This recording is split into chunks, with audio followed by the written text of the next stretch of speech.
This is CBN NewsWatch. Thanks for joining us for this first edition of CBN NewsWatch for Friday, January 25th. I'm Mark Martin. Today, faith leaders across the country speaking out against New York's new abortion law, with one calling it, quote, an abomination. We'll look at the consequences of that law and what laws other states are considering when it comes to abortion.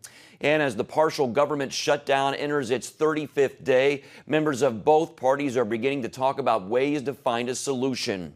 Plus, could gay rights bills in Texas pose a threat to Christianity in that state? We're going to take a look at that issue. Those stories and much more on this edition of CBN NewsWatch. We begin with faith leaders and others across the country condemning New York's new abortion law. It erases New York's previous limitations on abortion, which restricted it past 24 weeks and allows abortion in some cases up to the day of delivery. Pro-life advocates point out the law was presented under the guise of protecting women's health, but it permits late-term abortions of unborn babies who could otherwise survive outside the womb. Southern Baptist spokesperson Russell Moore blasted those in favor of the New York law, saying, "Who could cheer the potential to stop the beating hearts of children who are in some cases just weeks away from birth?" Pastor Samuel Rodriguez, the president of the National Hispanic Christian Leadership Conference, said on Instagram, quote, "Simply put, the RHA is an abomination. There must be political consequences for those who have chosen to endorse a culture of death over life. I am calling upon all people of good faith to denounce this bill, especially all those who call New York their home." New York is not alone. The Associated Press reports that other states are also taking up abortion laws on both sides of the issue. In Maryland, lawmakers are expected to take up a state constitutional amendment to protect abortion rights in case they're weakened or overturned by the Supreme Court or federal government. In Massachusetts, a bill has been introduced to ensure the right to an abortion and for doctors to perform them. And on the pro-life side, in Ohio, new Republican Governor Mike DeWine may sign a heartbeat bill. It would outlaw abortion once a fetal heartbeat is detected. In Kentucky, Missouri, South Carolina, and Florida, lawmakers have drafted heartbeat bills for consideration this year. The South Carolina and Florida bills would require testing for a fetal heartbeat before an abortion. And it would be a felony to perform an abortion after a fetal heartbeat was detected. CBN News spoke with Allison Centofonte of the pro-life organization Live Action. She says heartbeat bills could be an avenue to overturning Roe v. Wade at the U.S. Supreme Court. They didn't have the technology that we have now. They didn't have ultrasound technology like we do. And legal scholars have written again and again about how backwards and wrong Roe v. Wade was. So these heartbeat bills could be used to challenge the Supreme Court ruling in Roe v. Wade and restore the rights of life to the preborn child.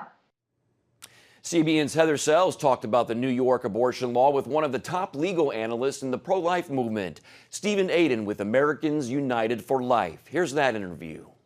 Steve, this is a pretty tough new law, and not many other states in the country allow abortion right up to delivery. Do you see New York becoming a destination for those interested in late-term abortions? Well, Heather, that may very well happen. Abortion in New York is basically unlimited as of this week, without respect to who does it, because they took the provision out that required that only doctors do abortions. It's paid for in state Medicaid. There's no limit on when you can get one. And the state is doing everything it can to push abortion. It's really interesting. I want to ask you, because we know that the abortion rate in New York has declined for the last several years. Those are CDC numbers. So how do you explain that in a state where the government and lawmakers are so pro-abortion? Well, yeah, you wonder what more New York could have done to promote abortion, and yet the numbers, as you said, for abortion keep dropping year by year. I don't think there's been a stop in that decline, at least for the last 10 years. So that is a silver lining, and that's a note to pro-life activists. Keep working, because what you're doing is working, sometimes even in spite of the state laws. New York is in kind of a race to the bottom right now with Illinois, California, principally those three, to become the #1 abortion destination, apparently, in the U.S. But it's odd that nothing has changed since before Roe versus Wade, because before Roe versus Wade, abortion was legal in those states, and people flocked to those states back then. So in part, there isn't much new here.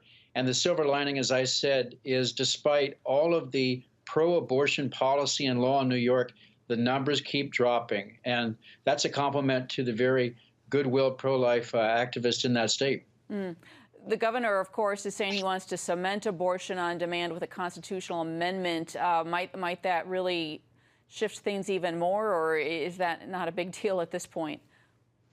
Well, it would keep future legislatures in New York from becoming pro-life, and that would be very, very regrettable. And that obviously is to be opposed. The best thing, I think, nationally would be a human life amendment, which would do the same thing on the federal level. We may be a few years out from that. I think the first step is to see Roe versus Wade overturned by the U.S. Supreme Court, and that may well happen within the next several years. So we are making Let me ask you a little bit more about that, because a lot of people are talking about the Supreme Court right now and whether Judge Kavanaugh will make a difference. Do you see him contributing to the to further eroding Roe v. Wade, or even overturning it, as you were just talking about? Oh, absolutely, I do. I think that it's appropriate to say at this point there is a 5-4 pro-life majority on the Supreme Court. There are 5 justices who would love to see erosions to Roe versus Wade and perhaps even overturn it. So we've got to keep appropriate cases coming up to the Supreme Court, cases that present strong vehicles for reconsidering or overturning Roe. And we're starting to see that happening. I mean, Indiana has a couple up before the court that have to do with a state provision requiring that human fetal remains that are destroyed in abortion be treated with respect and dignity. That would be a good first step for the Supreme Court to recognize that life in the womb is human life, and human remains ought to be treated with dignity and respect. All right, well, we have got to leave it at there, and I'm sorry, but thank you for your time. A lot to keep on top of. Steve Aden with Americans United for Life. Federal employees will miss a second paycheck today as the partial government shutdown enters day 35. Lawmakers are still far apart on a budget deal, but at least they're talking. Senate Majority Leader Mitch McConnell and Minority Leader Chuck Schumer are now discussing ways to end the impasse. It comes as some Republicans start defecting from party support of the president and the border wall. On Thursday, the president floated the idea of a border wall prorated down payment. But House Speaker Nancy Pelosi immediately rejected that idea. That is not a reasonable agreement between the senators. Do you know what he's talking about? What size down payment he's asking I don't for? know if he knows what he's talking about. What about a 3-week prorated payment? I don't know what that means. Gary Lane is following this story and has more. So, Gary, what is the president talking about, a prorated down payment? Well, instead of the full $5.7 billion, he says, well, just give me a little bit of it, give me something, and then we can pay as you go. In other words, as the wall is constructed, maybe 1 month, it'll be more than the next month. So let's make payments on this. That's all he's saying, Mark. What else did he say from the Roosevelt Room on Thursday? He said what you'd expect. He said, look, a border wall is an integral part of border security. We need a wall. And then he talked about technology. He said, sure, drones and other technology, other surveillance. That's important to see who's approaching the wall, who's coming over the border. He said, but with a wall, that will actually stop them from coming in. So are we getting any closer to actually seeing the government shutdown impasse end? Well, at least they're talking. At least you have the majority leader and the minority leader of the Senate talking. And then Vice President Pence had a private meeting yesterday with some Republicans, and they're starting to cave. They're saying, look, this is not good politically. The president needs to end this. And one way he may end it, according to CNN, now the president calls them fake news, but on this I think we can trust them. They basically said, look, the president is drafting a proposal to declare an emergency action down there, a national emergency on the southern border. And if that happens, he'll start the wall construction. It's almost certain to be challenged in court. Okay. Gary Lane, thanks so much for your insights. With the shutdown stalemate and the viral video of the Covington Catholic school students, the political division in America has taken center stage this week. Tonight on a special Faith Nation, we'll look at what that means for the country and our culture. And you can see that at 6 p.m. Eastern only on the CBN News Channel. Christians in Venezuela are taking up the fight for their nation's future in prayer. Evangelicals there are rallying and praying for their nation, asking God to intervene to bring peace and help to their leaders, so a return of the nation to democracy. They were heard crying out to God for a better future for themselves and their families. Meanwhile, interim President Juan Guaido, supported by the people and National Assembly, says he would consider granting amnesty to President Nicolas Maduro if his allies, if they helped return the nation to a democracy. He says that offer stands for anyone willing to help return Venezuela to constitutional order. However, Maduro shows no signs of giving up power, maintaining he was democratically elected. The socialist leader blames the United States for backing a coup attempt to oust him. Turning now to Syria, CBN's Middle East Bureau Chief Chris Mitchell is there following up on the U.S. troop withdrawal. He's bringing us a first-hand look at what impact President Trump's decision will have in the area. Chris spoke with the chief spokesman for the Syrian Democratic Forces, or SDF, Major Kino Gabriel, about what he sees developing with the surrounding nations. With the U.S. being pulled out, either Turkey and the extreme groups who are supporting it are going to be in the area here, or it will be Iran and their militias, or the regime and its extreme mentality of Arabication, let's say. So I think it is important to know and to understand that everything is at risk. Gabriel also told CBN News the SDF won't accept the 20-mile security zone that has been proposed if it would be monitored by Turkey. And tonight on CBN's Jerusalem Dateline, we'll have more of Chris's exclusive Frontlines report from northeast Syria. Could this lead to war or even genocide? Plus, a look at the groundbreaking archaeological discoveries at Shiloh, the capital of ancient Israel. And a look at why scientists are concerned about the future of the Sea of Galilee. All this and more from Chris Mitchell and our Middle East Bureau tonight at 9:30 Eastern on the CBN News Channel. And we also want to let you know that we'll have a special look this weekend at the Me Too and Church Too movement. Join Caitlin Burke for her daily rundown podcast to learn where you can find it, and listen as CBN's Heather Sells joins her, giving a behind-the-scenes look at her reporting on the issue and one family's experience, along with what she took away from her coverage. Go to cbnnews.com and click on the Show tab to find the daily rundown page where you can listen and subscribe. Coming up, is Christianity at stake in the Lone Star State? Why one columnist says the left is working to ban the Christian faith there, and how that could lead to a big battle at the Texas state capitol. CBN presents The I Wills of God, your path to overcoming fear and anxiety. We're going to talk about some of the incredible promises God has made to His children. In Pat Robertson's newest teaching, you'll discover the I wills of God. I will rescue him, protect him, answer him, be with him in trouble, deliver him, honor him, satisfy him with long life, show him my salvation, and see amazing stories of God's promises in action. What I felt was loved and treasured.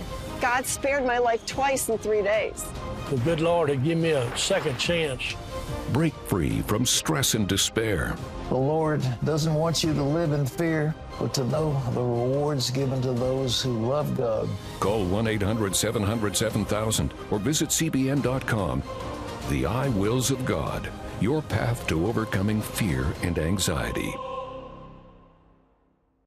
Hello, I'm Terry Newsom. Did you know there are more than 148 million orphans in the world today? 148 million. But it was 3 little girls that taught me about the plight of orphans. My husband and I spent nearly a month immersed in the daily activities of a Ukrainian orphanage as we waited to adopt 3 sisters.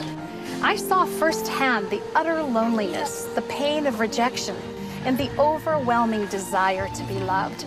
That experience changed me forever. And out of it grew a ministry from my heart called Orphans Promise. Today, we're helping orphans and vulnerable children in more than 50 countries worldwide.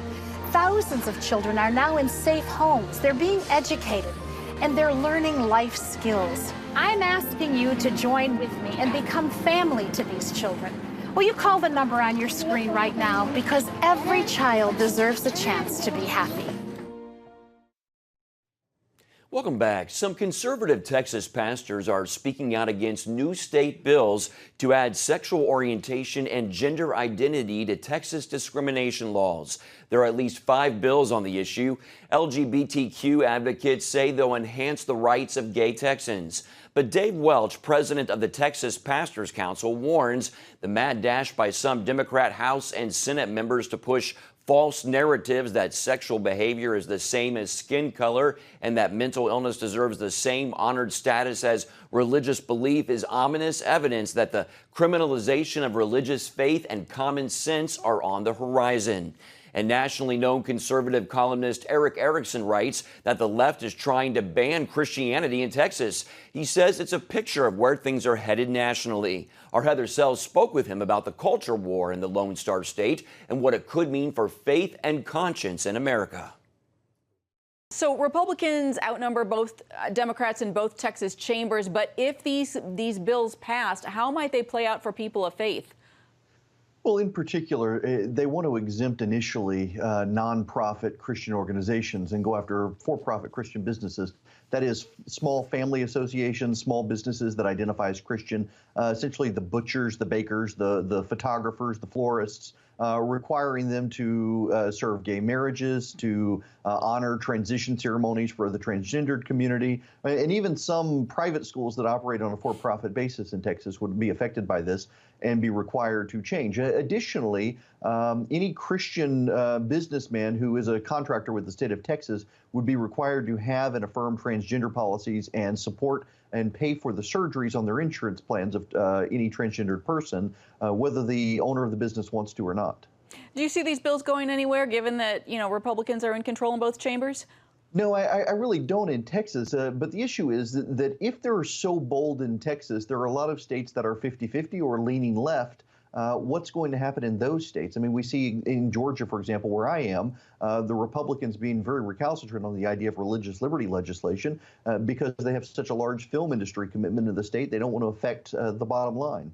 Yeah, really fascinating. Well, let me ask you, too, we know that a lot of discussion, or some of the discussion in Texas right now has to do with freedom to worship, which is what we heard about more in the Obama era. It's more restrictive than freedom of religion. Do you see that as being a motivating argument in Texas?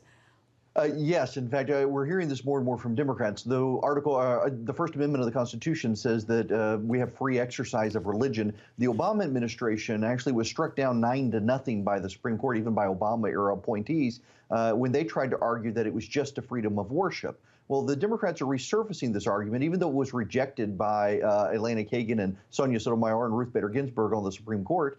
They're trying to resurface the argument that what free exercise really means is just on Sundays when you're in church, you're allowed to worship without interference. But if you're in the town square, if you're a public business, if you're a publicly traded company, or even if you're a small company, but you use public roads, then you can't exercise your religious convictions in the practice of your business. Well, there's a lot to keep an eye on, and in Texas, looks like the state is going purple in some respects. Eric Erickson, thanks for your time.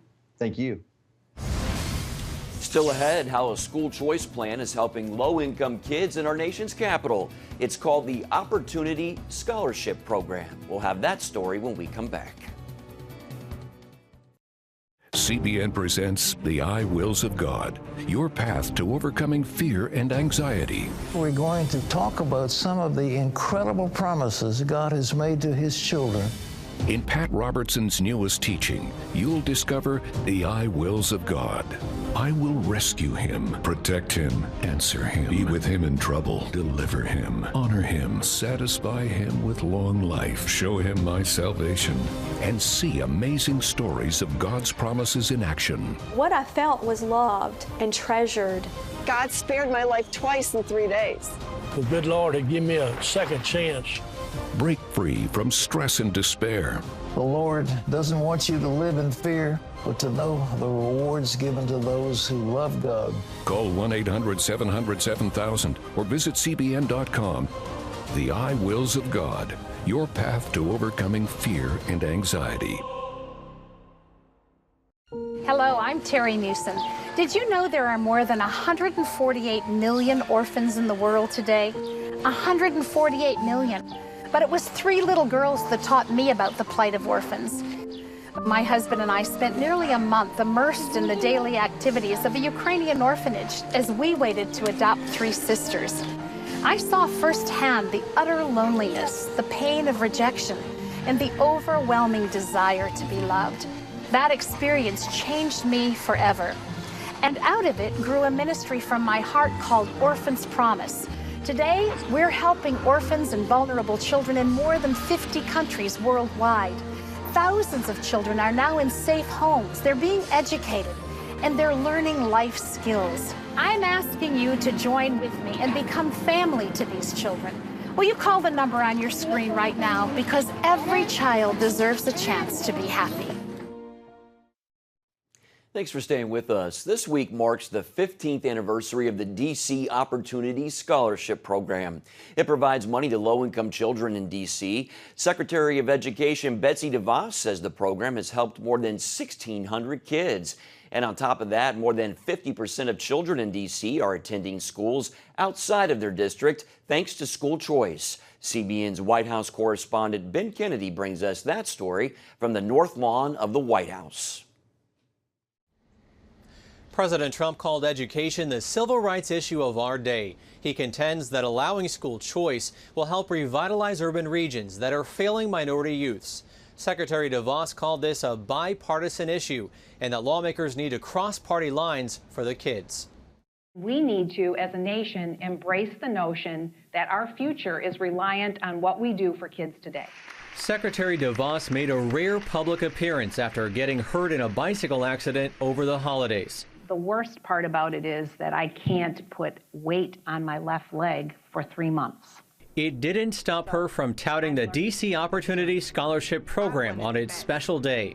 The outcomes for students in D.C. have continued to improve from the most underperforming district in the country to now one that is on a growth trajectory. DeVos has been a long proponent of school choice, which aims to give parents the alternatives to assigned public schools and the power to decide where their child is educated. It even includes scholarships for low-income families. It is imperative that Congress not only reauthorize this program, but do so with predictability and stability. But that won't be easy, as Democrats, now in control of the House, plan to challenge DeVos's policies, including overhauling campus sexual assault rules, her rollback of for-profit college regulations, and her support for arming school staff members. Now, Secretary DeVos did not take questions, but her spokesperson said that she is ready to work with any member of Congress who wants to rethink education and do better for America's students. Ben Kennedy, CBN News, the White House.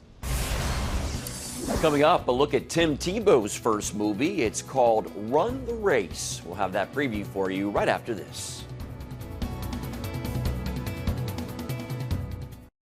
CBN presents The I Wills of God, your path to overcoming fear and anxiety. We're going to talk about some of the incredible promises God has made to His children. In Pat Robertson's newest teaching, you'll discover the I wills of God. I will rescue him, protect him, answer him, be with him in trouble, deliver him, honor him, satisfy him with long life, show him my salvation, and see amazing stories of God's promises in action. What I felt was loved and treasured.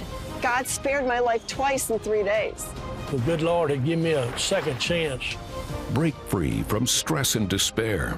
The Lord doesn't want you to live in fear, but to know the rewards given to those who love God. Call 1-800-700-7000 or visit CBN.com. The I Wills of God, your path to overcoming fear and anxiety. Hello, I'm Terry Newsom.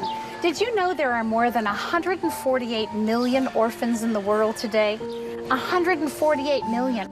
But it was 3 little girls that taught me about the plight of orphans. My husband and I spent nearly a month immersed in the daily activities of a Ukrainian orphanage as we waited to adopt 3 sisters. I saw firsthand the utter loneliness, the pain of rejection, and the overwhelming desire to be loved. That experience changed me forever.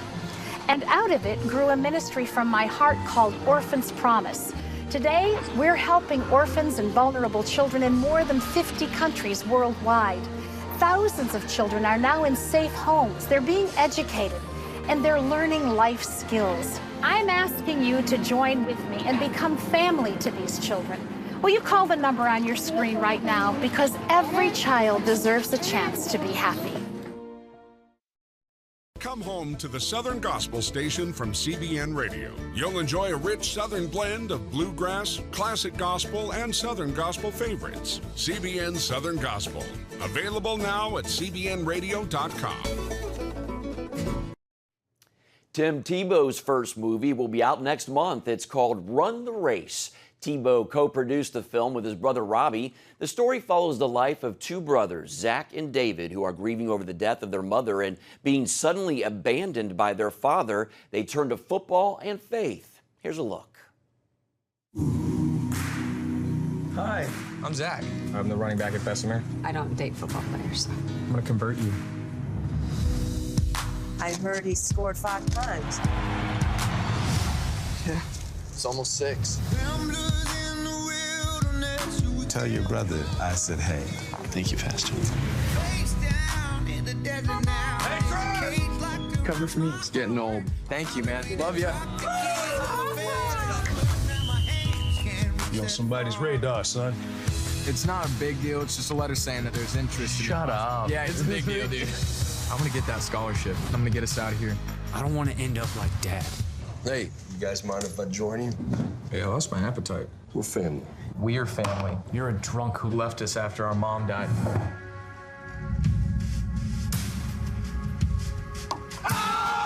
Oh, you were as good at football. What did you say? Runs in the family, right?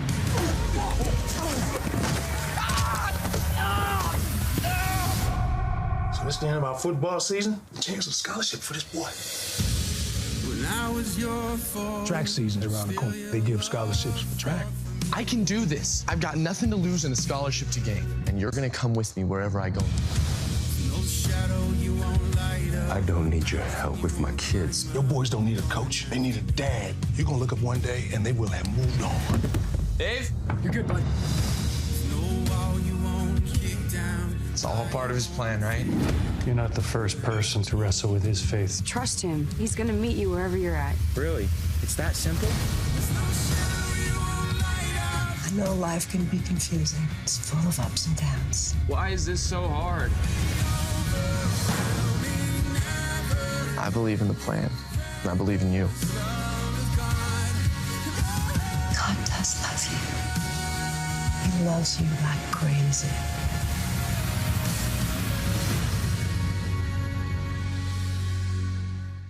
It's like a powerful movie. You can find out what Tebow says about his film on CBNnews.com. Run the Race hits theaters on February 22nd.